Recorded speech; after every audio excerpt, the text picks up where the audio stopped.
Are you able to see my screen? Yes, sir. Hello. It is visible. Yes, sir. ఇస్తున్నా.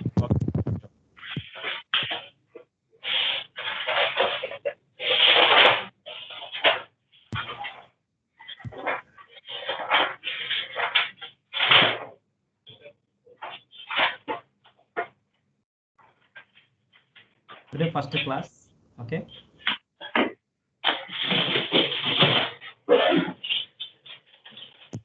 Up to 7 days, need to concentrate on basics, okay. After 7 days, I will give 7 videos, okay. Yes, sir. You have to complete both these basics classes and these 7 videos you have to cover, okay. Depending on these basics videos, I build these videos, okay. You have to cover both these 7 video classes and 7 online class and 7 offline videos. You have to complete Yes, sir. both, Yes, sir. okay. Sunday times you have to go through these videos, okay. Each will be 1 hour, I think. Online class 1 hour untadi, ఇది 1 hour ఉంది, just total 14 hours. Basics 7 days చెప్తాం. చెప్పండి, doubts ఉన్నాయి ఎవరికైనా? Sir మీరు screen share చేశారా? చేశాను, మీకు కనపట్లేదా? హలో, స్క్రీన్ షేర్ చేసి అయితే ఒకసారి రీజాయిన్ అవ్వండి. ఓకే. మిగిలిన వాళ్ళందరూ కనపడుతుందా స్క్రీన్? ఎస్ సార్, కనపడుతుంది సార్. ఓకే, కనపడుతుందమ్మా. రీజాయిన్ అవ్వండి అమ్మా.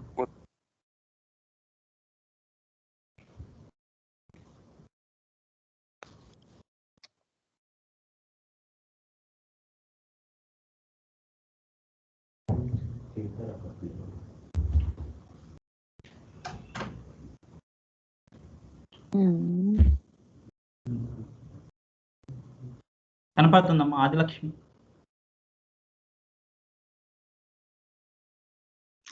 ఓకే సార్, ఇప్పుడు కనిపిస్తుంది. కనపడుతుందా? ఓకే. ఇవాళ ఇంట్రడక్షన్ క్లాస్, ఎస్ఏపి అంటే ఏంటి, ఇవాళ క్లాసే మళ్ళీ మీరు రిఫర్ చేయాల్సిన అవసరం లేదు, జస్ట్ బేసిక్స్ వినండి. అసలు ఎస్ఏపి ఇంట్రడక్షన్, ఎస్ఏపి అసలు ఏ పార్ట్ కింద వస్తుంది ఏంటి అనేది, రేపటి నుంచి ప్యూర్ బేసిక్ స్టార్ట్ అవుతాయి, okay.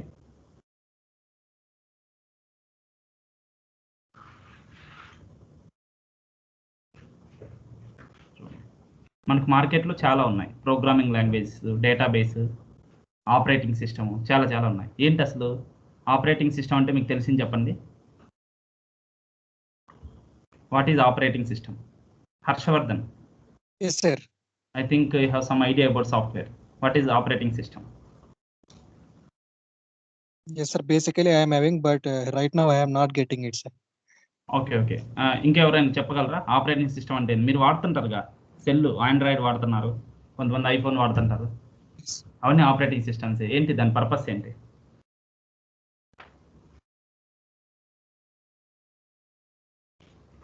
To carry the data.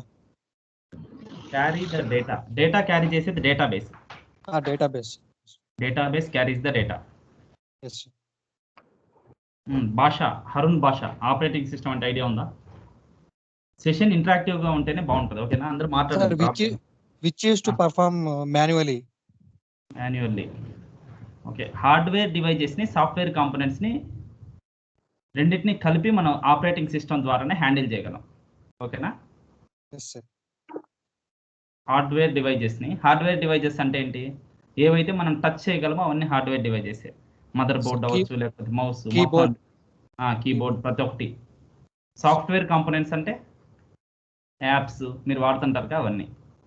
రెండింటికి ఇంటిగ్రేషన్ చేయగలిగేది operating system. There are so many operating systems in the market. Windows,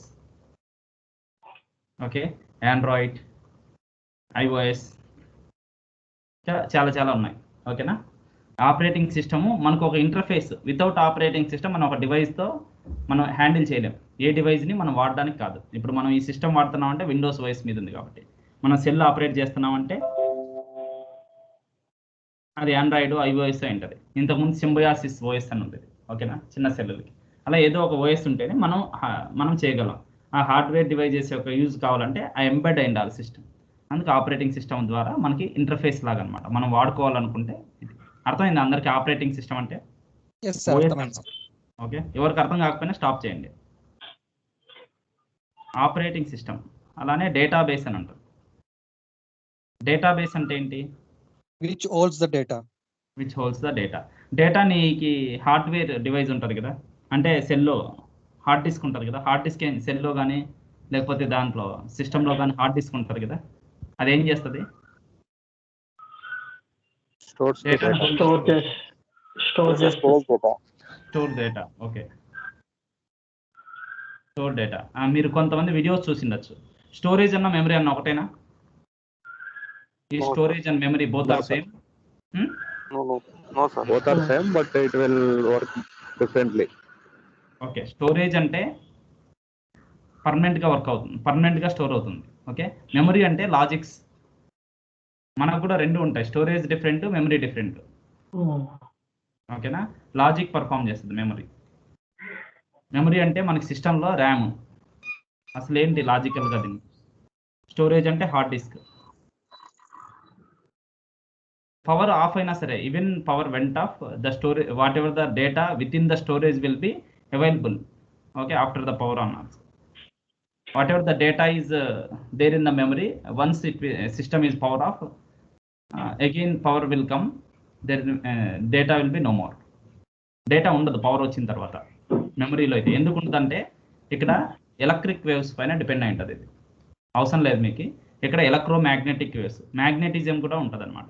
అందుకే హార్డ్ డిస్క్ మీరు ఎప్పుడైనా బ్రేక్ చేసి చూస్తే అందులో మ్యాగ్నెటిక్ ఫాయిల్స్ ఉంటాయి. ఓకే, అవి కదలడం వల్ల మనకి 0s 1 ఇలా పల్స్ వస్తుంది. అప్పుడు మెమరీ స్టోర్ అయి ఉంటుంది. మనం ఫైనల్గా ఏది స్టోర్ చేసినా మనకి ABC ఏదైనా ఈ పేరు స్టోర్ చేసినా అది ఇంటర్నల్గా ఎలా కన్వర్ట్ చేసుకుంటుంది? 0s 1sలో కన్వర్ట్ చేస్తుంది. మిషనరీ లాంగ్వేజ్ అంటారు. ఓన్లీ 0s 1sలే కన్వర్ట్ చేస్తుంది. ఇప్పుడు నా పేరు రాశా కరుణాకర్ అని, అది 0s, ప్రతి దానికి ఈక్వలెంట్ యాస్కీ వాల్యూస్ ఉంటాయి. ఆ వాల్యూస్లో 0s 1s కన్వర్ట్ చేసుకుంటుంది మళ్ళీ. ఓకే, 0s 1sలోనే కన్వర్ట్ అయిపోయి మొత్తం ప్రతి వాల్యూని మెయింటైన్ చేస్తుంది. అంటే ఫైనల్గా 0 అంటే ఇలా ఉంటుంది, 1 అంటే ఇలా ఉంటుంది, 0 1. ఆ స్టోరేజ్ని మొత్తం ఇలా చేసుకుంటుంది. మ్యాగ్నెటిక్ కాబట్టి పవర్తో సంబంధం లేదు, పవర్ వెళ్ళిపోయినా సరే ఇది స్టోరేజ్ అలానే ఉంటుంది. మ్యాగ్నెటిజం ఎప్పుడు లూజ్ అవుతుంది? మామూలుగా మనం ఎక్కువ ట్రావెల్ చేసినప్పుడు హార్డ్ డిస్క్ పాడవుతుంది అంటారు. ఎందుకంటే మ్యాగ్నెటిక్ ప్రాపర్టీ వెళ్ళిపోతుంది, ఎక్కువ కదిలిస్తుంది దాన్ని మ్యాగ్నెట్ని. అందుకు మరీ ఎక్కువ కదిలేయకూడదు. మెమరీ ఏమో జస్ట్ లాజిక్. మన బాడీ పార్ట్లో కూడా రెండు ఉంటాయి. ఎలా ఉంటుంది? మనం ఇప్పుడు ఇక్కడ నుంచి అనంతపూర్ వెళ్ళాలనుకో, ఇప్పుడు నేను బెంగళూరులో ఉన్నా, travelling to Anantapur. First time నాకు తెలియదు, అనంతపూర్లో ఒక హోటల్లో దిగమన్నారు, ఏదైనా సప్తగిరి బల్లా హోటల్ ఉంది. నేను వెరీ న్యూ టు అనంతపూర్. నేనేం చేసా, బెంగళూరులో ఫస్ట్ లొకేషన్ తీసుకున్నా, ఇక్కడ నుంచి మెజెస్టిక్ వెళ్ళాను, బస్ స్టాండ్ దగ్గర అనంతపూర్ బస్ తీసుకున్నా, అక్కడ బస్ స్టాండ్ దగ్గర దిగిన తర్వాత ఫస్ట్ మ్యాప్ వేసుకొని అక్కడికి వాకబుల్ తీసుకొని అక్కడికి వెళ్ళి ఆ హోటల్కి వెళ్ళా. మళ్ళీ రెండోసారి రావాల్సి వచ్చింది. రెండోసారి ఇవన్నీ లేకుండా డైరెక్ట్ బస్ తీసుకున్నా, డైరెక్ట్ అక్కడి నుంచి నడుచుకుంటూ వెళ్ళా. మూడోసారి ఫస్ట్ టైం మెమరీ వర్క్ అయింది. ఓకే, సెకండ్ టైం అది స్టోరేజ్లోకి వెళ్ళిపోయింది. అంటే ఫస్ట్ టైం మాత్రమే లాజిక్, తర్వాత రిపీటెడ్గా ఉంటే స్టోరేజ్ అయిపోతుంది. ఇక్కడ కూడా అంతే, ఆపరేషన్స్ నువ్వేం పర్ఫామ్ చేస్తావు అవన్నీ ర్యామ్లో అవుతాయి. ఓకే, దాన్నే ఆ మెమరీనే ఇన్స్టాన్స్ అని కూడా అంటాం. ఓకే, ఇన్స్టాన్స్ అంటే మెమరీ. చాలా చోట్ల వింటూ ఉంటారు మీరు ఆ పేరు. అర్థమైంది అందరికీ? అర్థం కాకుండా ఏం ప్రాబ్లం లేదు. జస్ట్ డేటాబేస్ అంటే స్టోరేజ్. మనకి స్టోరేజ్ ఎంత ఉంటుంది? 500 GB లేకపోతే మన ల్యాప్టాప్ మ్యాక్సిమం 1 TB 2 TB ఉంటుంది. కానీ కంపెనీ ఒక ఆర్గనైజేషన్ డేటా 500 GB 1 TBలో సరిపోదు, వాళ్ళది 100 TB అలా ఉంటాయి డేటాబేస్లో. అటువంటివి తీసుకోవడానికి, స్టోర్ చేసుకోవడానికి గ్రూప్ ఆఫ్ హార్డ్ డిస్క్ ఒక బాక్స్లో పెడతారు. దాన్నే SAN అంటాం, స్టోరేజ్ ఏరియా నెట్వర్క్ అని. ఓకే, ఇలా బాక్స్ ఉంటుంది, ఆ బాక్స్లో గ్రూప్ ఆఫ్ హార్డ్ డిస్క్ ఉంటుంది. ఒక్కోటి 5 TB 10 TB ఉంటాయి. అలాంటి 20-30 పెడతారు. అలాంటి SAN బాక్స్లన్నీ మళ్ళీ సిరీస్లో కనెక్ట్ చేస్తారు. ఓకేనా, అలాంటివి ఉంటాయన్నమాట. దీన్ని ఏమంటామంటే స్టోరేజ్ ఏరియా నెట్వర్క్ అంటారు. అంటే డేటాబేస్ని మనకు ప్రొవైడ్ చేసే వాళ్ళు డిఫరెంట్ డేటాబేసెస్ ఉన్నాయి మార్కెట్లో. అరకిల్, ఇంకా తెలిసినవి ఎవరికైనా ఉన్నాయా? MS SQL, ఇంకా what are the different databases available in the market? Oracle, MS SQL, SAP వాడిది వచ్చి హనా ఉంది. ఓకే, హనా ఇస్ ద డేటాబేస్ అంటే mainly for the permanent storage. Okay, Oracle, MS SQL, HANA. ఇలానే ఇంకా ప్రోగ్రామింగ్ లాంగ్వేజ్ అని ఉంది. ప్రోగ్రామింగ్ లాంగ్వేజ్ అంటే ఏంటంటే set of instructions to perform some task. Set of instructions to perform some task.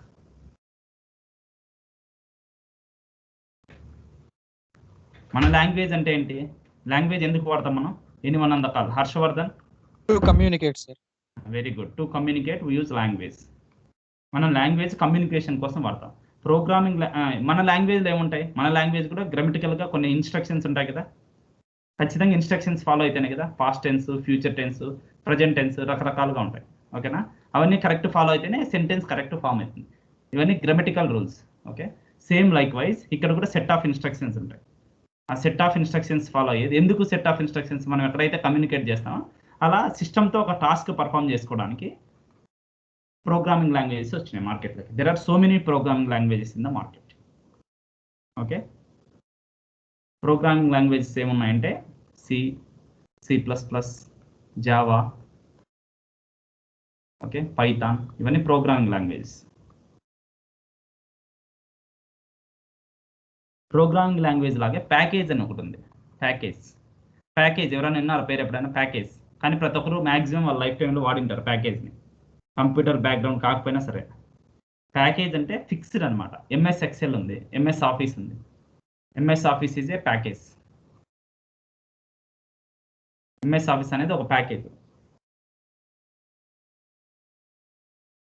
Package అంటే ఇది కూడా బ్యాక్ ఎండ్లో ఒక సెట్ ప్రోగ్రామింగ్ లాంగ్వేజ్ బేస్ చేసుకొని బిల్డ్ అయిన ఒక అప్లికేషన్ ఇది. ఓకేనా? Package is and fixed software which is build on top of one programming language.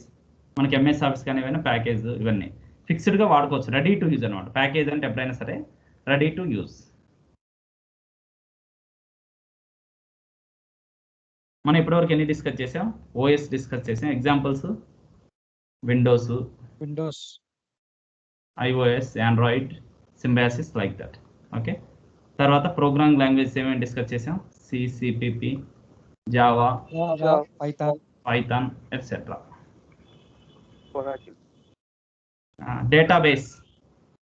డేటాబేస్లో ఏమి డిస్కస్ చేసాం? Oracle, MS SQL, MySQL. MySQL is different, MS SQL different. MongoDB. There are so many databases. Okay, after that programming language package. What are the packages? MS Office, Tally. Okay, Tally, Office, Tally, etc. ఇక్కడ ఎక్కడైనా నేను hour SAP into OS లేక వచ్చిందా? SAP అనేది OS అని చెప్పానా? లేదు. Programming లాంగ్వేజా? చెప్పలేదు. ప్రోగ్రామింగ్ లాంగ్వేజ్ కాదు. SAP is not programming language, not operating system, not a database, not a package. Okay, what is SAP? SAP అనేది ఏంటంటే ERP. ఏంటి SAP? ERP అంటే ఏంటి చూద్దాం. జాగ్రత్త వినండి. మళ్ళీ ఇది వినడానికి రాదు, అవసరమే ఉండదు. కాకపోతే మీరు వర్క్ చేస్తుంది ERP మీదే కాబట్టి ERP అంటే ఏంటో తెలియకపోతే వర్క్ చేయడం వేస్ట్. ఓకేనా?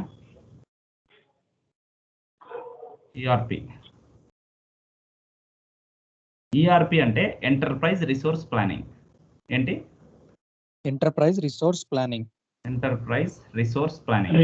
ప్లానింగ్. ఓకే, ఈరోజు ఒకటి థియరీ కొంచెం బోర్గా ఉండొచ్చు, రేపు నుంచి ప్రోగ్రామ్ స్టార్ట్ అవుతాయి, ప్రాబ్లం లేదు. ఎంటర్ప్రైజ్ రిసోర్స్ ప్లానింగ్, ప్రోగ్రామింగ్ చాలా ఇంట్రెస్టింగ్ ఉంటుంది. Resource planning, enterprise resource planning. Resource అంటే ఏంటి? ఒక వర్డ్ బ్రేక్ చేస్తే మీకు క్లారిటీగా అర్థమవుతుంది. ఎంటర్ప్రైజ్ అంటే ఏంటి, రిసోర్స్ అంటే ఏంటి, ప్లానింగ్ అంటే ఏంటి. అందరికీ తెలుసు ప్లానింగ్ అంటే.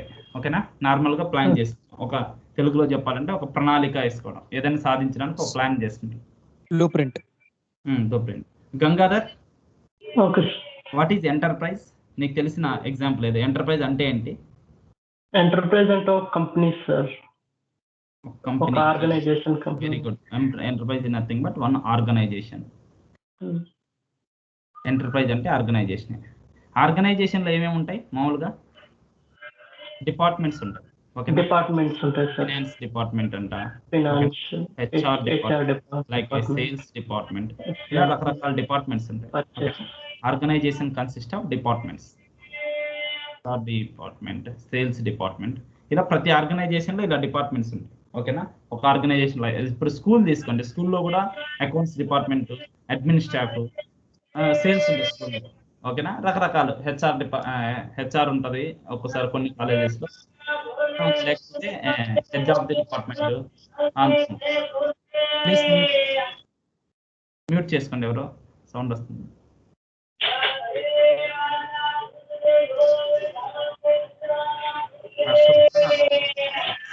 లేదు సార్, నేను టోటలీ టాప్ ఫ్లోర్ లో రూమ్ లో ఉన్నా సార్, సౌండ్ ఏం లేదు. Okay okay okay. Organization contains departments. Okay, తర్వాత ఇది చూడండి, ఎంటర్ప్రైజ్ అంటే ఆర్గనైజేషన్ అన్న, organization is consist of different departments. Resource అంటే ఏంటి మీకు తెలిసి జనరల్ గా ఏదైనా ఆర్గనైజేషన్ స్టార్ట్ చేయాలంటే ఏం కావాలి? ఆర్గనైజేషన్ స్టార్ట్ చేయాలంటే ఏం కావాలి? హర్షవర్ధన్, థింక్. ఆర్గనైజేషన్ స్టార్ట్ ఎందుకు చేస్తాం అసలు? ఎందుకు ఆర్గనైజేషన్? నువ్వు ఏదైనా ఆర్గనైజేషన్ ఎస్టాబ్లిష్ చేయాలనుకున్నావు, ఎందుకు? What is the main purpose?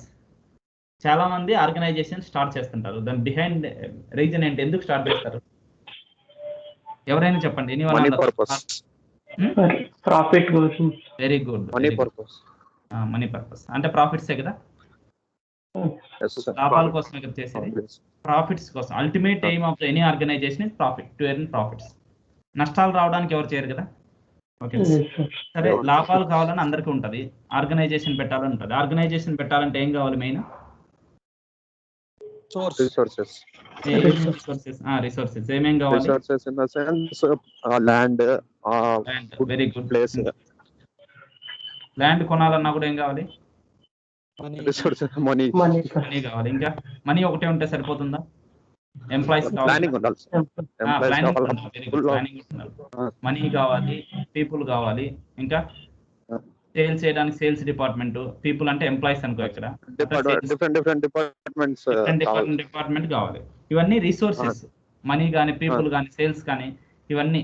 లేకుంటే స్పేర్ పార్ట్స్, రా మెటీరియల్స్ ఇవన్నీ కావాలి కదా. రా మెటీరియల్స్ కావాలి, మిషనరీ కావాలి, ప్రతిదీ కావాల్సింది. అంటే ఇప్పుడు ERP అంటే టోటల్ గా ఒక ఆర్గనైజేషన్ ని full with planning and resources చెప్తాను బిల్డ్ చేయడాన్ని ERP అంటారు. అంతే చెప్తాను, వెయిట్ అంతే. Thank you. Money, people, sales, రకరకాలు ఉంటాయి, ఇవన్నీ రిసోర్స్. ఈ రిసోర్స్లు అన్నీ ఉన్నాయి, ఆర్గనైజేషన్ పెట్టారు. మీకు లాభం వస్తుందా? ఎందుకు రాదు? ప్లాన్ ఎందుకు? To utilize the resources in a best possible way and effective utilization of this resources. మనకి యూజ్ అయ్యే విధంగా. ఇప్పుడు 100 కోట్ల మనీ ఉంది, 100 కోట్లు ఉంది కదా అని చెప్పి ఓన్లీ మిషనరీ కొనేస్తే 100 కోట్ల తర్వాత పని చేయడం జరగదు కదా, జస్ట్ వేస్ట్ అయిపోతుంది. ఖచ్చితంగా ప్లాన్ చేయాలి. 100 కోట్లలోనే శాలరీస్ ఇవ్వాలి, మిషనరీ కొనాలి, కొద్దిగా మెయింటెనెన్స్ కోసం పెట్టుకోవాలి, మొత్తం పెట్టుకోవాలన్నమాట. ఈఎంఐస్ కోసం పెట్టుకోవాలి, కాస్ట్ కటింగ్ చేసుకోవాలి, స్పేర్ పార్ట్స్ మెయింటెనెన్స్ కోసం డబ్బులు అలొకేట్ చేయాలి. అవన్నీ ఏమంటాం? ప్లాన్ కిందకి వస్తాయి. We have to plan the resource to utilize in best possible way. ఆ ప్లాన్, ఈ మనీ రిసోర్స్ని కంట్రోల్ ఎవరు చేస్తారు? ఒక డిపార్ట్మెంట్, ఏదో ఫినాన్స్ డిపార్ట్మెంట్ చేస్తారు. పీపుల్ అంటే ఎంప్లాయీస్ ని, వాళ్ళందరినీ ఎవరు కంట్రోల్ చేస్తారు? HR department. Sales department sales ని కంట్రోల్ చేస్తారు. ఓకేనా? Each and every department is responsible for controlling one resource of the company. ఓకేనా? రా మెటీరియల్స్ అని MM డిపార్ట్మెంట్, మెటీరియల్ మేనేజ్మెంట్ అని ఉంటుంది. ఓకేనా? ఇంకా ప్రొడక్షన్ డిపార్ట్మెంట్ ఉంటుంది. ఓకే, ఎన్ని రిసోర్సెస్ ఉంటే అన్ని డిపార్ట్మెంట్స్ ఉంటాయి. ఓకేనా? So we have to plan the resources. ఎందుకు ప్లాన్ చేయాలి? To get the maximum profits రావడానికి ప్లాన్ చేయాలి. మనం బెస్ట్ పాసిబుల్ వేలో యూటిలైజ్ చేయకపోతే, in case if you are not using the resources in a best possible way, company may incur losses వస్తే organizations నిలబడవు. ఓకేనా? ప్రాఫిట్స్ రావడం కోసం ప్లాన్ చేయాలి. We have to plan the resources within the organization is called enterprise resource planning. అసలు ఏంటిది? వీటన్నిటికీ మధ్యలో ఇంటిగ్రేషన్ ఉండాలన్నమాట. ఇవన్నీ మనం వాడుకోవాలి కరెక్ట్గా. ఎట్లా ప్లాన్ చేయాలి అంటే ERPతో చేయొచ్చు. ERP అంటే ప్లాన్ చేస్తూ ఉన్నాం, మనం మాన్యువల్గా ప్లాన్ చేయడం కాదు. ERP అంటే ఒక సాఫ్ట్వేర్. ఓకేనా? ERP is nothing but one software. ఏం చేస్తుంది ఈ సాఫ్ట్వేర్? ఇప్పుడు ఒక ఎగ్జాంపుల్ చెప్తాను, ఆల్రెడీ వీడియోలో చూసిన వాళ్ళకి అర్థమైంటుంది, ఒకసారి చూడండి. ERP ఏం చేస్తుంది అసలు? ఎగ్జాక్ట్ పిక్చర్ మీరు చూద్దాం. ఇప్పుడు ఆదిలక్ష్మి గారు ఉన్నారు, ఒక స్కూటీ పెప్ కొనాలని ఇక్కడ మార్కెట్లో వెళ్తుంటే ఒక టెంట్ వేసి వాళ్ళు ఒకటి పెట్టారు కొత్తది, వెస్పా ఏదో బైక్ పెట్టారు. వెస్పా బైక్ కొనాలని అనుకున్నారు. ఫస్ట్ ఎవరిని మీట్ అవుతారు? ఆ టెంట్ వేసిన దగ్గర ఉన్న డిపార్ట్మెంట్ ఏమంటావు? సేల్స్. టెంట్ వేసిన వాళ్ళు అమ్మరు, జస్ట్ డిస్ప్లే చేస్తారు. ఓకేనా? ఆ పీస్ని డిస్ప్లే చేసి కొటేషన్ ఇస్తారు. వాళ్ళని ఏమంటామంటే మార్కెటింగ్ పీపుల్ అంటాం. ఓకేనా? మార్కెటింగ్ వాళ్ళ దగ్గర వెళ్తుంది. ఆదిలక్ష్మి వెళ్ళి నాకు ఈ బైక్ కావాలి, దీని కొటేషన్ ఏమంటే వాళ్ళు కొటేషన్ ఇస్తారు, అది ఎంత కాస్ట్ ఏంటి అని. ఓకేనా? కొటేషన్ తీసుకున్న తర్వాత ఈమెకి నచ్చింది అనుకో, ఆ ప్రైజ్ మొత్తం ఆ బైక్ ప్రైజ్ ఇంత పెట్టచ్చు అనుకుంది అనుకో, అప్పుడు షోరూమ్కి వెళ్తుంది. అక్కడ ఎవరు ఉంటారు? సేల్స్ డిపార్ట్మెంట్ వాళ్ళు. ఓకేనా? సేల్స్ డిపార్ట్మెంట్ వాళ్ళకి ఇస్తే వాళ్ళు ఏం చేస్తారు? కొటేషన్కి ఎగ్నెస్ట్గా సేల్స్ ఆర్డర్ రైట్ చేస్తారు. ఓకేనా? వెంటనే అక్కడే షోరూమ్ దగ్గరే ఉండగా ప్రతి షోరూమ్కి ఒక గోడౌన్ ఉంటుంది, దాన్ని ఏమంటాం? వేర్ హౌస్ అంటాం. వేర్ హౌస్లో బైక్ ఉంటుంది. ఆ బైక్ బిల్డింగ్కి వస్తుంది, గేట్ పాస్ ఇచ్చి బిల్డింగ్కి వచ్చి బయటకు వచ్చి ఫైనల్గా బైక్ ఇచ్చేసి ఇన్వాయిస్ వస్తుంది. అంటే బిల్ ఎంత ఎంత కట్టారో అంత కట్టినట్టు రిసీట్ లాగా వచ్చిన తర్వాత గూడ్స్ డెలివరీ. అంటే ఇక్కడి నుంచి ఇక్కడికి ఒక ట్రాన్సాక్షన్ జరిగింది. ఓకేనా? ఒకవేళ ఇన్ కేస్ ఈమె సేల్స్ ఆర్డర్ రైట్ చేశారు వీళ్ళు సేల్స్ డిపార్ట్మెంట్ వాళ్ళు, వేర్ హౌస్లో లేవు, ఇవి బైక్స్ అయిపోతే వాళ్ళు ఏం చేయాలి? ప్రొడక్షన్ డిపార్ట్మెంట్ ఆర్డర్ పెడతారు. ఓకేనా? ప్రొడక్షన్ డిపార్ట్మెంట్ దగ్గర ఉంటే ఫైన్, ఉంటే వాళ్ళు తయారు చేస్తారు, ఇస్తారు, మళ్ళీ బిల్ వస్తుంది, మళ్ళీ ఇన్వాయిస్, గూడ్స్ డెలివరీ అవుతుంది. ప్రొడక్షన్ డిపార్ట్మెంట్ దగ్గర కూడా రా మెటీరియల్ అయిపోయింది. అప్పుడు ఏం చేస్తారు వాళ్ళు? రా మెటీరియల్ కోసం మెటీరియల్ మేనేజ్మెంట్ వాళ్ళ దగ్గరికి వెళ్తారు. వాళ్ళు రా మెటీరియల్స్ ఉంటే పంపిస్తారు. ఓకేనా? పంపిస్తారు, మళ్ళీ ప్రొడక్ట్ రెడీ అవుతుంది, మళ్ళీ వెళ్తుంది, బిల్లింగ్ వస్తుంది, ఇన్వాయిస్ డెలివరీ అయిపోతుంది, గూడ్స్ డెలివరీ అవుతుంది. ఎంఎం దగ్గర రా మెటీరియల్స్ కూడా లేవనుకో, రా మెటీరియల్స్ కోసం ఏం చేస్తుంది వాళ్ళు? ప్రతి కంపెనీకి రా మెటీరియల్స్ వాళ్ళ కంపెనీలోనే ఉండవు కదా, అది డిపెండ్స్. ఇప్పుడు వీళ్ళకి అన్ని రా మెటీరియల్స్ ఒకటే company, not in a sufficient position to handle all the resources. ఖచ్చితంగా డిపెండెన్సీ ఉండాలి. ఏ కంట్రీ అయినా సరే, ఏ ఆర్గనైజేషన్ అయినా సరే, ఏదైనా దాంట్లోనే అన్ని ఉండాలి. అన్ని వనరులు సమృద్ధిగా ఉండవు ఎక్కడైనా సరే, పక్క దేశాల మీద కానీ పక్క కంపెనీల మీద కానీ ఆధారపడాల్సింది. ఇప్పుడు ఈ కంపెనీకి కొన్ని ఐరన్ కావాలి బైక్ ప్రొడ్యూస్ చేయడానికి, ఐరన్ మ్యానుఫ్యాక్చరింగ్కి టాటా స్టీల్కి ఒక 4-5 కొటేషన్స్ అడుగుతుంది. ఓకేనా? అవుట్ సైడ్ వెండార్స్ వీళ్ళు. ఓకేనా? వీళ్ళు టాటా ఉండొచ్చు, వీళ్ళు లక్ష్మీ స్టీల్స్ అవ్వచ్చు, వీళ్ళు ఇంకో స్టీల్ అవ్వచ్చు. ఓకేనా? వీళ్ళ దగ్గర నుంచి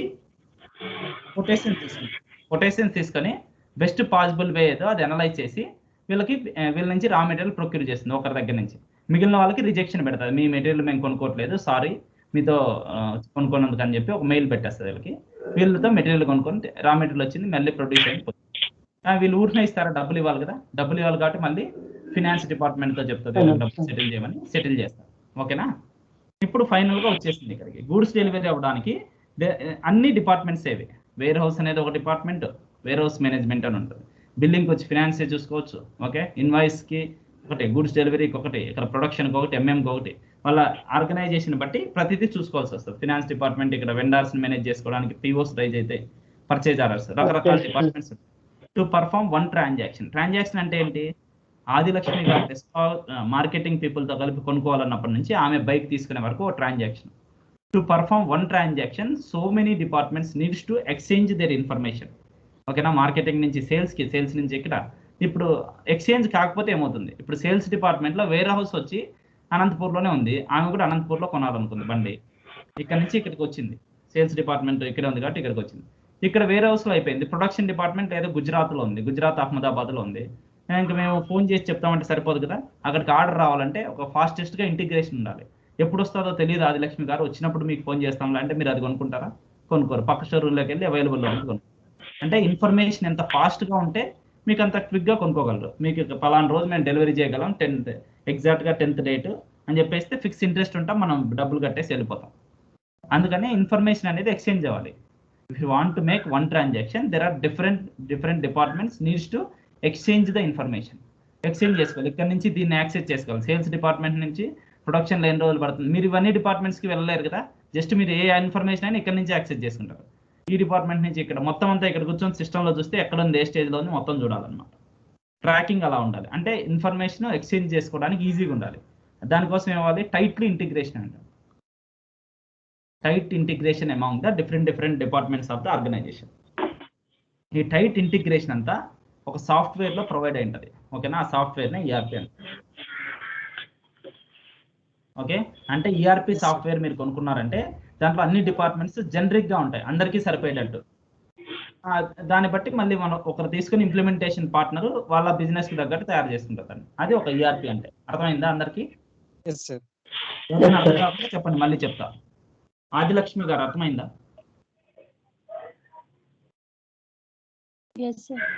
ఓకే, విజయ్ అర్థమవుతుందా?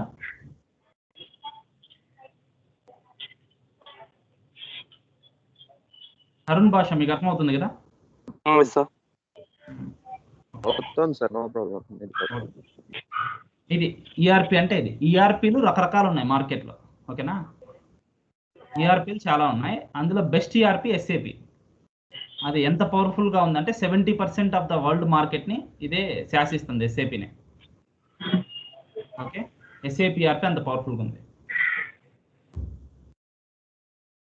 ఇప్పుడు ఎస్ఏపిలోకి వచ్చాక మనం ఎస్ఏపి, వాట్ ఈజ్ ఎస్ఏపి అంటే SAP is one ERP products అని చెప్పుకోండి. ఒక ఈఆర్పి ప్రొడక్ట్. ఎస్ఏపి ఎప్పుడు వచ్చింది మార్కెట్లోకి, ఏంటి దాని పరిస్థితి ఏంటి, అది ఎప్పుడు తయారైంది, అవన్నీ మీరు ఎస్ఏపి అబ్రివేషన్ ఏంటి అవన్నీ మీరు గూగుల్ చేస్తారు. ఓకేనా, అది అవసరం లేదు, జస్ట్ మీరు ఇన్ఫర్మేషన్ కోసం గూగుల్ చేస్తారు. ఓకేనా, మ్యూట్ చేస్తాను please, mute all of.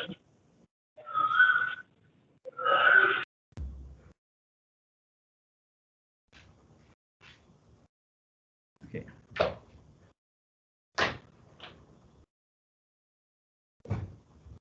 SAP అంటే ఈఆర్పి ప్రొడక్ట్ అని చెప్పాను. SAP is nothing but one ERP product. ERP product అంటే ఎస్ఏపిలో ఏమేమి ఉంటాయి, డిఫరెంట్ డిపార్ట్మెంట్స్ ఇంటిగ్రేట్ అయి ఉంటాయి ఎస్ఏపి కొనుక్కుంటే. ఓకేనా, ఇప్పుడు ఒక కంపెనీ తీసుకోండి, ఏదో ఒక కంపెనీ, మీకు తెలిసిన కంపెనీ రిలయన్స్ తీసుకోండి.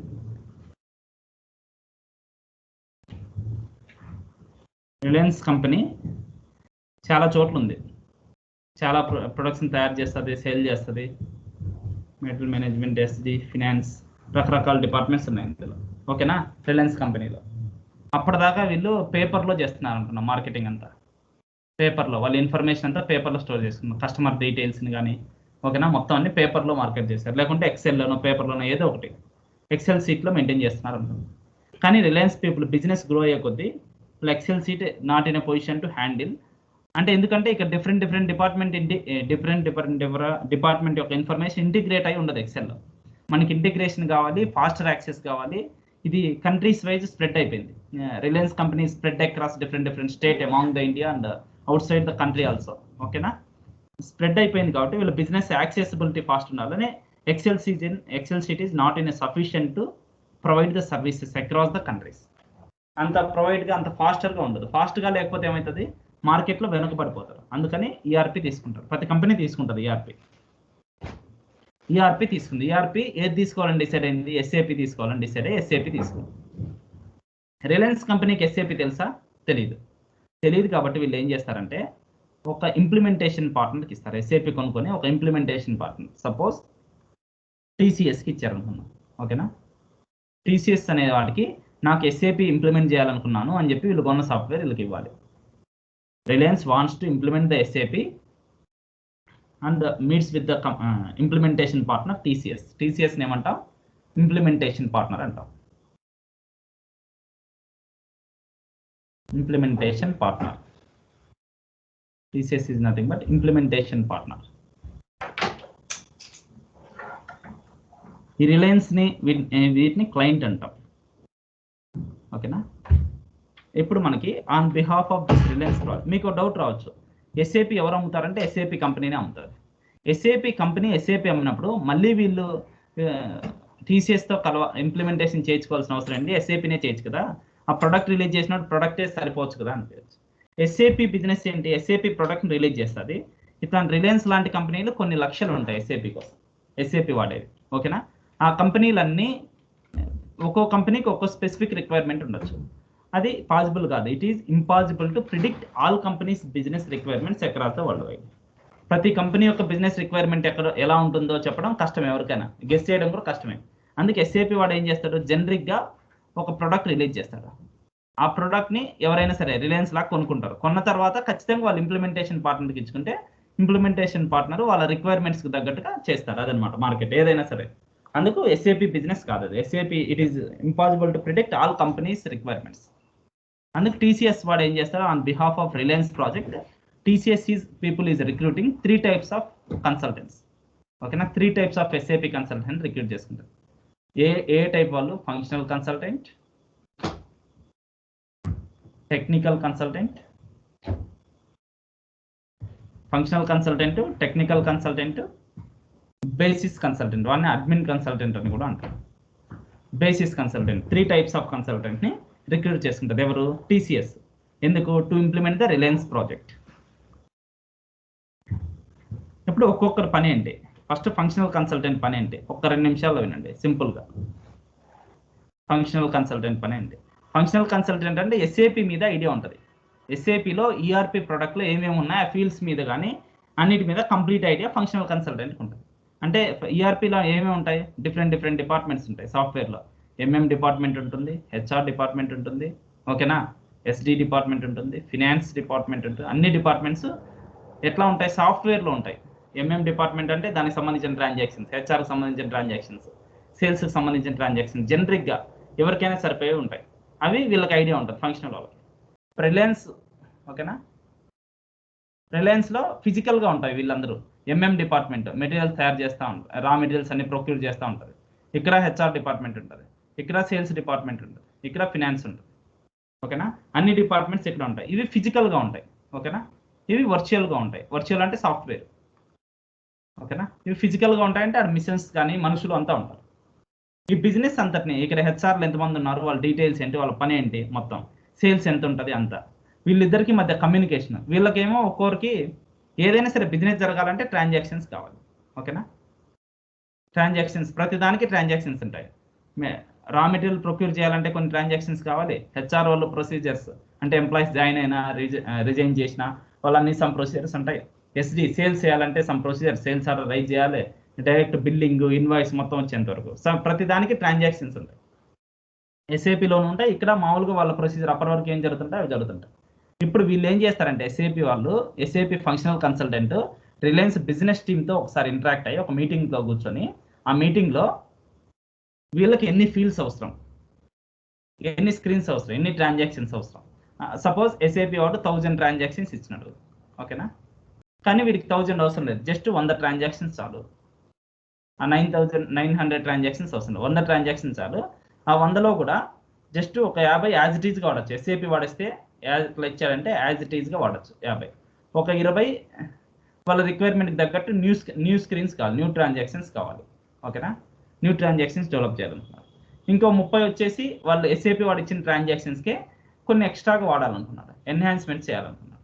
ఈ 3 పనులు చేయాలని ఎవరు అబ్జర్వ్ చేశారు, functional consultant of SAP Reliance పీపుల్తో కూర్చొని మనం ఇవి చేసుకోవాలి, SAPకి మీట్ చేయాలంటే ఇవి కావాలని ఇలాంటి ఇన్ఫర్మేషన్ అంతా ఒక డాక్యుమెంట్లో పెట్టారు. దాన్ని ఏమంటాం, ఫంక్షనల్ స్పెసిఫికేషన్ డాక్యుమెంట్ అంటాం. Functional specification document are functional specs అంటాం, లేకపోతే బిజినెస్ రిక్వైర్మెంట్ డాక్యుమెంట్ అంటాం. ఏదన్నా ఓకే. ఇవి రియల్ టైంలో మీరు చాలాసార్లు వింటుంటారు ఫంక్షనల్ స్పెక్ అని. ఏముంటారు ఫంక్షనల్ స్పెక్లో అంటే, it is mapping the business of the customer to SAP functional consultant. SAPలో స్క్రీన్స్, ఫీల్డ్స్ ఉంటాయి కదా, ఇక్కడ ట్రాన్సాక్షన్స్ అక్కడ ట్రాన్సాక్షన్స్ని మ్యాప్ చేస్తారు. ఏమైనా ఇన్కన్సిస్టెన్సీస్, ఏమైనా చేంజెస్ చేయాలంటే ఇక్కడ ఆ డాక్యుమెంట్లో పెట్టి డాక్యుమెంట్ని ఎవరికి ఇస్తారు, ఫస్ట్ ఈ డాక్యుమెంట్ సైన్డ్ ఆఫ్ అవ్వాలి. అంటే ఫంక్షనల్ కన్సల్టెంట్ చేసి వాళ్ళ హైర్ లెవెల్ అందరు చూసి సైన్ ఆఫ్ అంటే ready for the next page. First functional consultant తయారు చేసిన తర్వాత నెక్స్ట్ పేజ్కి వెళ్తుంది. నెక్స్ట్ పేజ్ ఎవరి దగ్గరికి వెళ్తుంది, టెక్నికల్ కన్సల్టెంట్స్ దగ్గరికి వెళ్తుంది. టెక్నికల్ కన్సల్టెంట్ ఏం చేస్తాడు, based on the functional specification document which is received by the prepared by the functional consultant. వాళ్ళ దగ్గర నుంచి ఉన్నదాన్ని అనాలిసిస్ చేస్తారు. అనాలిసిస్ చేసి ఆ ఫీల్డ్స్ చేయాలంటే ఏమేమి టెక్నికల్ ఫీల్డ్స్ కావాలా. ఇప్పుడు సపోజ్ ఆధార్ నెంబర్నే క్యాప్చర్ చేయాలనుకున్నారు. ఆధార్ నెంబర్కి ఏం ఫీల్డ్ కావాలి, ఫీల్డ్ నేమ్ 20 digits 12 digits ఉంటుంది. దీని సైజ్ 12 digits అప్పటిదాకా లేదు అన్ని డిజిట్స్, ఇది ఆల్ఫా న్యూమరిక్ డిజిట్స్ కావాలి, ఇది స్టోర్ చేయడానికి బ్యాక్ ఎండ్ లో ఏం టేబుల్స్ ఉంటాయి, అదంతా డీటెయిల్స్ ఈ టెక్నికల్ వాళ్ళు తయారు చేస్తారు. టెక్నికల్ వాళ్ళకి ఏమైనా అర్థం కాలేదనుకో ఫంక్షనల్ డాక్యుమెంట్, వాళ్ళు ఫంక్షనల్ పీపుల్తో కూర్చొని క్లారిఫై చేసుకుని once all the addresses are fixed they need to prepare technical specification document. Technical specification document once technical specification document is ready అయిన తర్వాత వీళ్ళే ఇంకా టెక్నికల్ కన్సల్టెంట్స్ ఇంకా ఏం చేసుకోవాలంటే ఫంక్షనల్ వాళ్ళు కూడా చేసుకుంటారు. టెక్నికల్ వాళ్ళు ఫంక్షనల్ వాళ్ళు ఇప్పుడు చేసే పని ఏంటంటే వీళ్ళు ఇవన్నిటి కోసం ఆబ్జెక్ట్స్ డెవలప్ చేయాలి కదా. ఈ డాక్యుమెంట్ లో ఏముంటది, ఆబ్జెక్ట్స్ ఇన్ఫర్మేషన్ ఈ విధంగా డెవలప్ చేయాలి. ఆబ్జెక్ట్ డెవలప్మెంట్ కంటే ముందే వీళ్ళు ఏం చేస్తారంటే యూనిట్ టెస్ట్ ప్లాన్ అని రాసుకుంటారు.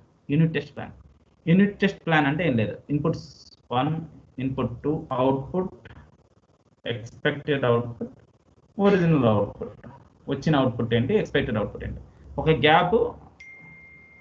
ఇక్కడ ఇది మనం ఇప్పుడు ఒక ప్రోగ్రామ్ రాశారు, వీళ్ళు డెవలప్ చేశారు, ఏదానికి A+B=C అనే వాల్యూ రావడానికి చేశారు. ఏకి 1 ఇచ్చారు వాల్యూ, 1, 2 వాల్యూ ఎంత వస్తుంది, యాక్చువల్ అవుట్పుట్ ఏంటి, 1+2 ఎంత 3, ఇది గ్యాప్ అట్లానే పెడతారు. 2+3 ఎంత 5, 5+6 ఎంత 5+6 11. ఒరిజినల్ అవుట్పుట్ ఇలా ఒక ఎక్సెల్ షీట్ తయారు చేసుకుంటారు. ఎవరు, టెక్నికల్ కన్సల్టెంట్ తయారు చేసుకుంటారు. ఎక్సెల్ షీట్ తయారు చేసుకుని దాంట్లో ఇన్పుట్ పాసిబుల్ ఇన్పుట్స్ ఇచ్చేస్తారు. ఓన్లీ ఎక్స్పెక్టెడ్ అవుట్పుట్ కాలం ఒకటి అట్లనే పెట్టుకుంటారు. ఓకేనా, ఈ వచ్చిన అవుట్పుట్ ఒకటి పెట్టుకుంటారు. మనం ఎగ్జిక్యూట్ చేసిన తర్వాత ఇంకా డెవలప్మెంట్ చేయాలి ఆబ్జెక్ట్. ఈ ప్లాన్ తయారు చేసిన తర్వాత ఇలాంటి ప్లానే ఒకటి ఫంక్షనల్ కన్సల్టెంట్లు కూడా పెట్టుకుంటారు. ఓకేనా, ఇది అట్లనే గుర్తుపెట్టుకోండి. అంటే యూనిట్ టెస్ట్ ప్లాన్స్ పెట్టుకుంటారు. యూనిట్ టెస్ట్ ప్లాన్స్ అంటే ఇన్పుట్స్, అవుట్పుట్స్, ఎక్స్పెక్టెడ్ అవుట్పుట్ ఏంటి, వచ్చిన అవుట్పుట్ ఏంటి, ఇది వచ్చిన అవుట్పుట్ అంటే యాక్చువల్ అవుట్పుట్ ఇది, ఎక్స్పెక్టెడ్ అవుట్పుట్ ఇది, రెండు మ్యాచ్ అవ్వాలి. మళ్ళీ చేసిన తర్వాత ఇంకా ఇప్పుడు డెవలప్మెంట్ చేయలేదు ఆబ్జెక్ట్, వాళ్ళు చేస్తారని చెప్పాను. నెక్స్ట్ పేజ్ ఏం జరుగుతుందో చూడండి. దీన్నే ల్యాండ్స్కేప్ అంటారు, సిస్టమ్ ల్యాండ్స్కేప్. ఇప్పుడు చెప్పేదాన్ని ల్యాండ్స్కేప్ అంటే ఏంటంటే once technical specification document ready అయిన తర్వాత డెవలప్మెంట్ సిస్టమ్ ఉంటుంది. ఓకేనా, ఏం system, development system. Development system కి యాక్సెస్ ఎవరికి ఉంటుంది, డెవలపర్స్కి ఉంటుంది. అంటే అబ్యాబర్స్కి, టెక్నికల్ కన్సల్టెంట్ అంటే మనకి.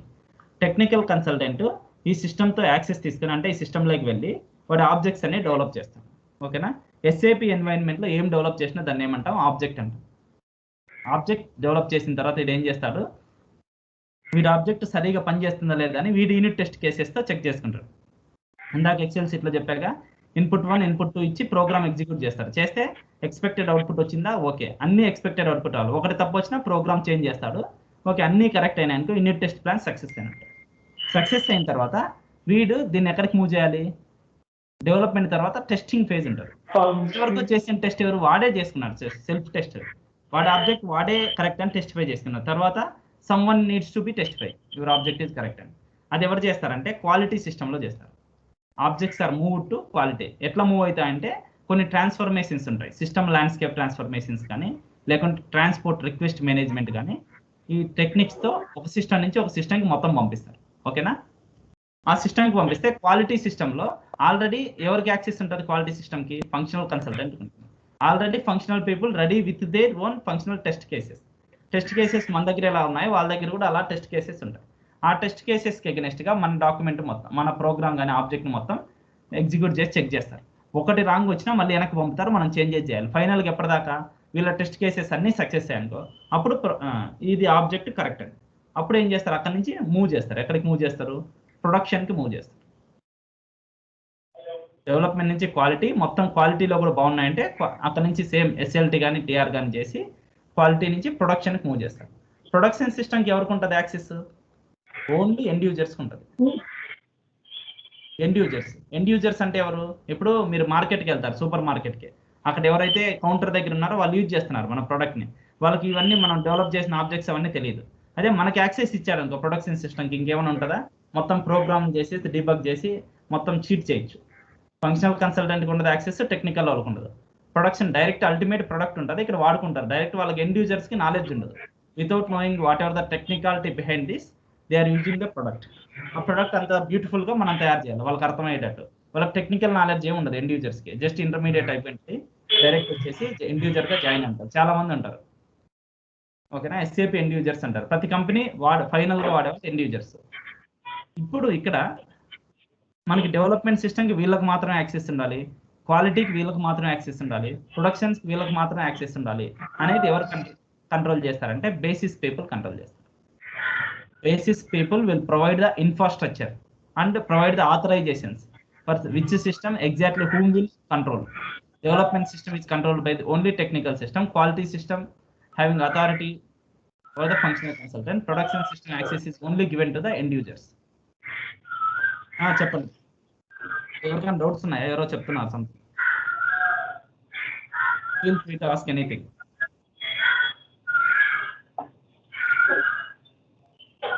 అందరికి ఓకే, ఇది మనకి అంత థియరిటికల్ కాన్సెప్ట్. రోల్ ఏంటి? మన యాజ్ అబాప్ కన్సల్టెంట్ గా మనం ఆబ్జెక్ట్స్ డెవలప్ చేస్తాం. ఆబ్జెక్ట్స్ అంటున్నాం. ఏం ఆబ్జెక్ట్స్ చేస్తామంటే మనం చేసే డెవలప్మెంట్ అంతటిని రైసెఫ్ డెవలప్మెంట్ అంటాం.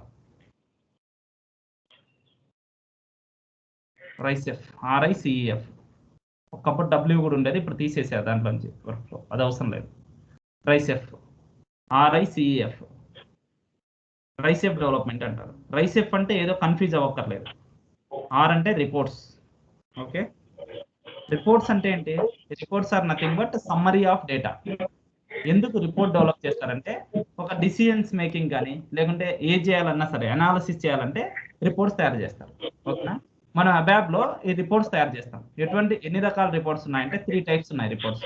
జాగ్రత్త అబ్జర్వ్ చేయండి, ఇది మీ సిలబస్. ఓకేనా, క్లాసికల్ రిపోర్ట్స్ డెవలప్ చేస్తారు, ఇంటరాక్టివ్ రిపోర్ట్స్ డెవలప్ చేస్తారు, ఇట్లనే classical report, interactive report, like wise ALV reports. 3 types of reports develop చేస్తారు అబాప్ కన్సల్టెంట్. ఇది రిపోర్ట్ అంటే summary of data. What is the purpose of report generation? To analysis purpose. ఏమైనా decision తీసుకోవాలి, last year sales ఎంత అయినాయి, దాన్ని బట్టి year ఎంత పెంచాలి మన ప్రొడక్షన్, అలాంటివి రిపోర్ట్స్ లో తెలుస్తుంది. నెక్స్ట్ ఇంటర్ఫేస్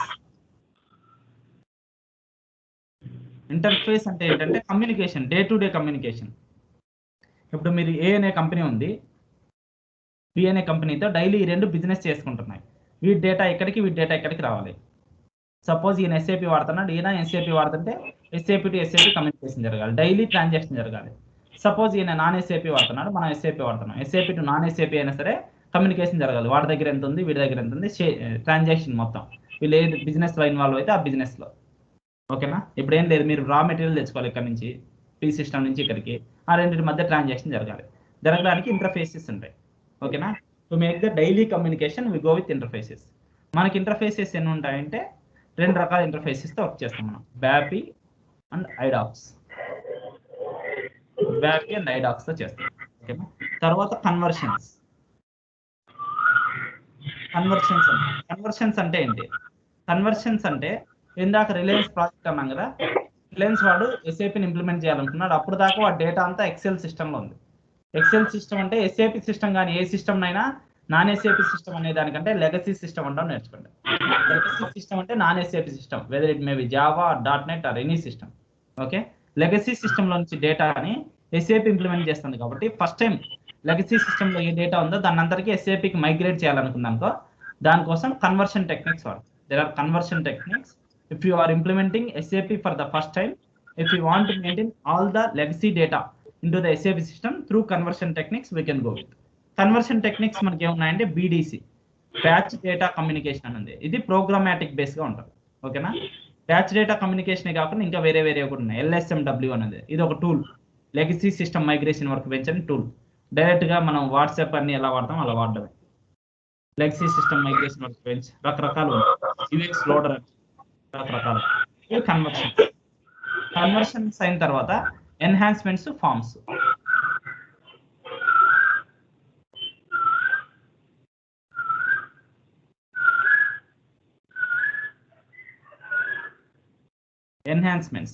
ఎన్హాన్స్మెంట్స్ అంటే ఏంటి? Without disturbing the existing functionality we have to add extra new features. ఎలాగైతే మీరు టీవీ ఉంది, టీవీ ఫంక్షనాలిటీ ఏంటి? ఛానల్స్ చూస్తాం, వీడియోస్, ఆడియోస్ వస్తాయి ఛానల్లో. మీకు సౌండ్ సరిపోలేదని హోమ్ థియేటర్ కనెక్ట్ చేశారు. హోమ్ థియేటర్ కనెక్ట్ చేస్తే సౌండ్ ఏమైనా తగ్గిపోతుందా? సౌండ్ బాగా వస్తుంది. వీడియో ఏమైనా రాకపోతే వస్తుంది. అంటే వీడియో ఆడియో ఫంక్షనాలిటీ సపోర్ట్ చేస్తూ ఇంకా ఉన్న ఫంక్షనాలిటీని కొంచెం ఎన్హాన్స్ చేశాం హోమ్ థియేటర్ కనెక్ట్ చేయడం. అలానే ఎస్ఏపి స్టాండర్డ్ ఫంక్షనాలిటీకి ఇంకొంచెం ఫంక్షనాలిటీస్ యాడ్ చేసుకొని వాడదాం వితౌట్ డిస్టర్బింగ్ ఎగ్జిస్టింగ్ ఫంక్షనాలిటీ. దాన్ని ఎన్హాన్స్మెంట్ టెక్నిక్స్ చాలానే ఉన్నాయి మనకి. Customer exits, BADIs, enhancement framework. Customer exit, BADI, enhancement. బాగా డిస్టర్బెన్స్ వస్తుంది, ఎక్కడి నుంచి అర్థం కాలేదు.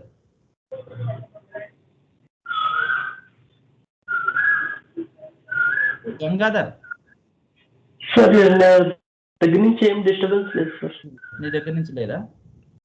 లేదు సార్.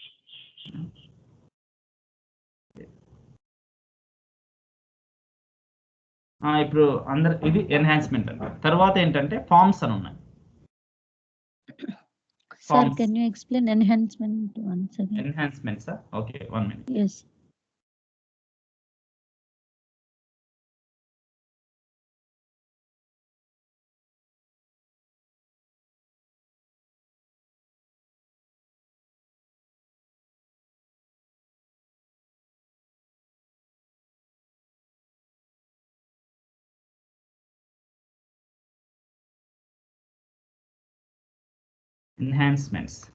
ఎన్హాన్స్మెంట్స్ అంటే ఏంటంటే ఇప్పుడు మీ దగ్గర ఒక టీవీ ఉంది. టీవీ ఫంక్షనాలిటీ ఏంటి? Audio and video. Audio video వస్తుంది. మీరు ఏం చేశారంటే మీకు సౌండ్ ఇంకా ఎక్కువ కావాలని చెప్పి ఒక హోమ్ థియేటర్ కనెక్ట్ చేశారు. దీనికి హోమ్ థియేటర్ కనెక్ట్ చేస్తే అప్పుడు టీవీ ఫంక్షనాలిటీ ఏమైనా డిస్టర్బ్ అయిందా? ఆడియో వీడియో రెండు వస్తాయి కదా. ఆదిలక్ష్మి గారు, Yes sir, yes. Audio video వస్తాయి అంటే నేను ఎగ్జిస్టింగ్ ఫంక్షనాలిటీని డిస్టర్బ్ చేయలేదు. ఎగ్జిస్టింగ్ ఫంక్షనాలిటీని డిస్టర్బ్ చేయకుండా ఫంక్షనాలిటీని ఎక్స్ట్రా యాడ్ చేస్తాను. ఎక్స్ట్రా ఫంక్షనాలిటీని యాడ్ చేశాను. ఓకేనా? Without disturbing existing functionality I'm adding extra functionality. Like wise SAP కూడా సమ్ ఫంక్షనాలిటీ ప్రొవైడ్ చేస్తుంది అనుకో, ఆ ఫంక్షనాలిటీని డిస్టర్బ్ చేయకుండా ఇంకా ఎక్స్ట్రా ఫీచర్స్ యాడ్ చేసామనుకో, అంటే according to the customer requirement. కస్టమర్కి కొన్ని ఎక్స్ట్రా రిక్వైర్మెంట్స్ అవసరం ఉంటాయి. దాన్నే ఎన్హాన్స్మెంట్స్ అంటాం. అర్థమైందా? Yes sir, yes sir. Enhancements అంటాం. ఎన్హాన్స్మెంట్స్ వచ్చి 3 types లో మనం అచీవ్ చేస్తాం. కస్టమర్ ఎగ్జిట్స్, ఓకే, బ్యాడీస్ అని ఉన్నాయి. బ్యాడీస్ వేరే టెక్నిక్ వచ్చేసి ఎన్హాన్స్మెంట్ ఫ్రేమ్వర్క్.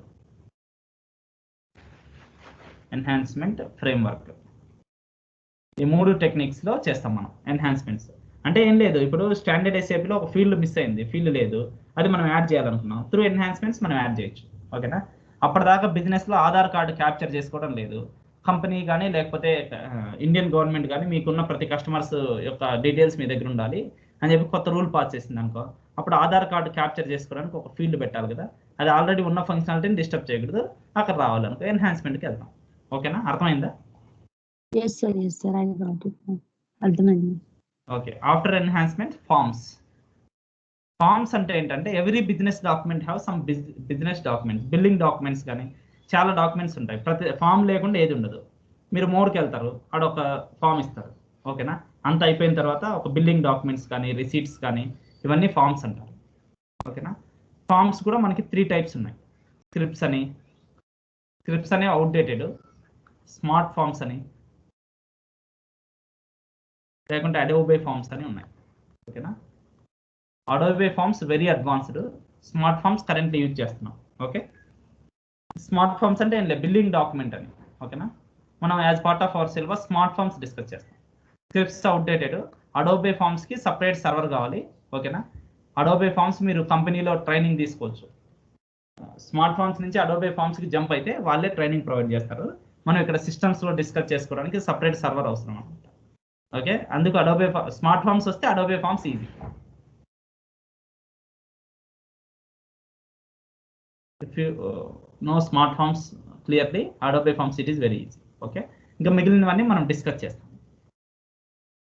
మన సిలబస్ మొత్తం డిస్కస్ చేయడానికి చాలా టైం పడుతుంది. ఓకేనా? నియర్లీ 6 months పడుతుంది.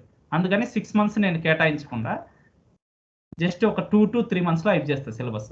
ఎలా అయిప్ చేస్తానంటే మీకు ఏం సిలబస్ స్కిప్ చేయను, ప్రతిదీ కవర్ చేస్తాను. కొన్ని వీడియో కోర్సెస్ ఇస్తాను. నేను ఇక్కడ చెప్పేసి కొన్ని వీడియో ఇంతకుముందు ప్రీవియస్ బ్యాచ్కి చెప్పిన వీడియో ఇస్తా. వీడియో ఇచ్చి మళ్ళీ నేను ఎగ్జామ్ పెడతా ఖచ్చితంగా. మీరు వీడియో ఖచ్చితంగా చూడాల్సిందే. ఆ వీడియో బేస్డ్ ఎగ్జామ్ ఉంటుంది, ఓకేనా, వీక్లీ. మీరు ఆ వీడియో ఒకసారి చూసుకోండి. నేను ఒక 10 క్లాసులు చెప్పానంటే ఒక 5 వీడియోస్ ఇస్తాను దానికి అడ్వాన్స్డ్వి, ఓకేనా. ప్రతిదీ ఇంట్రడక్షన్ ఇచ్చేసి నేను అడ్వాన్స్ కాన్సెప్ట్లో టీచ్ చేస్తూ ఉంటాను, ఓకేనా. 2-3 మంత్స్లో అప్పుడు కవర్ చేయొచ్చు. లేదంటే 6 మంత్స్ పడుతుంది. 6 మంత్స్ వేస్ట్ చేసుకోవడం వేస్ట్. ఇప్పుడు ఇట్లా 2-3 మంత్స్లో నేను వీడియోస్ ఇచ్చి రెండింటి హెల్ప్తో సక్సెస్ అవ్వండి. ఏ డౌట్ వచ్చినా నా క్లాస్లో డిస్కస్ చేస్తున్నాను క్లాస్ అయిన తర్వాత, ఓకేనా. అవును sir. Yes sir. Same timings ఇంకా 7 to 8 ఫిక్స్ అయిపోదాం, ఓకేనా.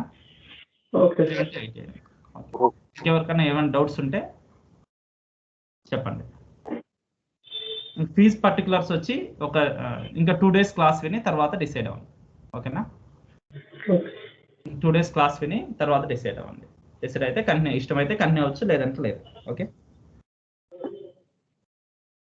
క్లాసెస్ అయితే కంప్లీట్గా కవర్ చేస్తాను, మీరు ప్రాక్టీస్ చేయాలి. ఇంకోటి కూడా మధ్యలో నాకు మీరు సరిగ్గా ప్రాక్టీస్ చేయకపోయినా, నెగ్లిజెంట్గా ఉన్నా, సార్ ప్రాక్టీస్ చేయను రేపు చేస్తా, ఒకసారి 2 సార్లు అయితే చూస్తా, థర్డ్ టైం అలా చేస్తే మీ ఫీజు వెనక్కి ఇచ్చి పంపిస్తాను, ఓకేనా. ఖచ్చితంగా సీరియస్గా ఉంటేనే ఉండండి, లేకపోతే వద్దు. వచ్చిన తర్వాత జాబ్ సక్సెస్ ఏమన్నా ప్రొవైడ్ చేస్తారా సార్? నేను ప్రొవైడ్ చేస్తాను, మెటీరియల్ ప్రొవైడ్ చేస్తాను. నేను క్లాస్లోనే మ్యాక్సిమం మొత్తం డిస్కస్ చేస్తాను. ఒక మెటీరియల్ ఇప్పుడే మీకు గ్రూప్ క్రియేట్ చేసి ఒక 2 రోజుల తర్వాత ఒక బ్యాచ్ ఫామ్ అవుతుంది కదా, అప్పుడు నేను మెటీరియల్ సెండ్ చేస్తాను, ఓకేనా. వాట్సాప్ బ్యాచ్ క్రియేట్ చేస్తాను. ఫీజ్ పర్టికులర్స్ 2 daysలో మీరు వితిన్ 2 daysలో డిసిషన్ తీసుకొని చెప్పండి, ఓకే. అవును సార్, ఇది మీరు మొన్న సాఫ్ట్వేర్ దగ్గర చెప్పారు కదా 300 రూపీస్ పర్ మంత్.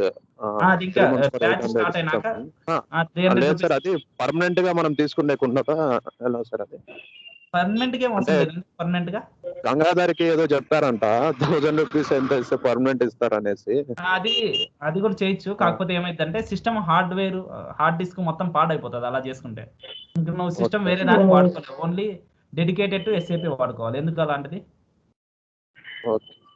మీరు అలా కాకుండా ఆన్లైన్ లో ఇంటర్నెట్ ఫెసిలిటీ ఉంటే జస్ట్ నెలకు మీరు 3 నెలలు ఎనఫ్. 800 1000 రూపీస్ చేసుకున్నా మళ్ళీ అది 2 months లో స్ట్రక్ అయిపోతుంది, హార్డ్ డిస్క్ పోతుంది, మళ్ళీ 3000 పెట్టుకోవాలి మీరు. చాలా మంది అట్లా చేసుకున్నారు, ఫస్ట్ అమౌంట్ ఎందుకు వేస్ట్, పర్మనెంట్ ఉంటుంది కదా అని. కానీ సిస్టమ్ రిసోర్సెస్ అంతా వేస్ట్ అయిపోతాయి, హార్డ్ డిస్క్ పాడవుతుంది.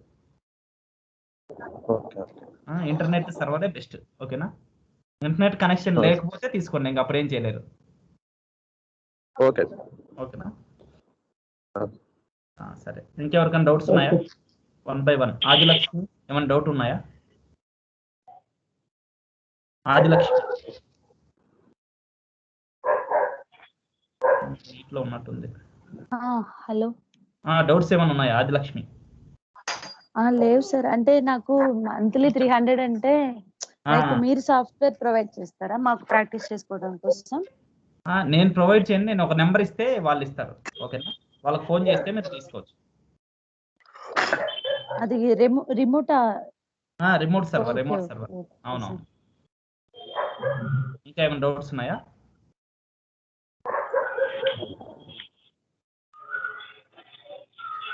లేదు సార్, ఈ రోజు టాపిక్స్ అయితే క్లియర్ గానే ఉన్నాయి సార్. ఓకే, ఈ రోజు ఏం గుర్తుపెట్టుకోవాల్సిన అవసరం లేదు, జస్ట్ థియరీ. అంటే డైరెక్ట్ స్టార్ట్ చేస్తే బాగుండదు, ఏం చదువుతున్నారు ఏం చేస్తున్నారు అని తెలియకుండా, అందుకని ఇది చెప్పాను, ఓకేనా. రేపటి నుంచి మాత్రం ఇంకా మీరు రేపటి నుంచి రిపోర్ట్స్ స్టార్ట్ అవుతాయి, ఓకేనా. రిపోర్ట్స్కి ఏమేమి స్టఫ్ కావాలో బేసిక్స్ అన్ని స్టార్ట్ అవుతాయి. 1 week బేసిక్స్ ఉంటాయి, ఇంకా తర్వాత రిపోర్ట్స్ లోకి వెళ్ళిపోతాం, ఓకేనా. ఓకే విజయ్, అర్థమైందా నీకు? సార్ అర్థమైంది, నేను కొంచెం డ్రైవింగ్ లో ఉండి కానీ అర్థమైంది. Okay, no problem. ఒకసారి వీడియో రిఫర్ చేసుకో, రేపటి నుంచి ప్లాన్ చేసుకో, క్లాస్ టైంలో కూర్చో కరెక్ట్ గా. ఎందుకంటే క్లాస్ ఫ్యామిలీ ఏదో పర్సనల్ గా ఉన్నట్టుండి నైట్ చెప్పారు, సో దాని నుంచి ఇలా అయింది. ఓకే, రేపటి నుంచి చేసుకో, ప్రాబ్లం లేదు. హర్షవర్ధన్, మీకు అర్థం అవుతుంది కదా? ఎస్ సార్, నాకు అర్థమైంది సార్. నీకు కీ పాయింట్స్ అన్ని నోట్ చేసుకున్నా sir. Okay, very good Harshavardhan. Nageswararao, మీరు కంటిన్యూ చేయండి ఇంకా, ఓకేనా. Okay sir. హరిన్ భాష మీకు అర్థం అవుతుందా? అవును సార్, అర్థమైంది. Okay, very good. ఇంకెవరున్నారు? అంతే కదా. గంగాధర్, మీకు అర్థమవుతుంది సార్. ఓకే గంగాధర్, నీట్గా రేపటి నుంచి అయితే కరెక్ట్ ప్రాక్టీస్ చేయండి. Okay sir. ఓకేనా? సరే bye. Okay bye. Okay thank you sir. Thank you sir. Have a good day sir. Bye sir. Thank you sir.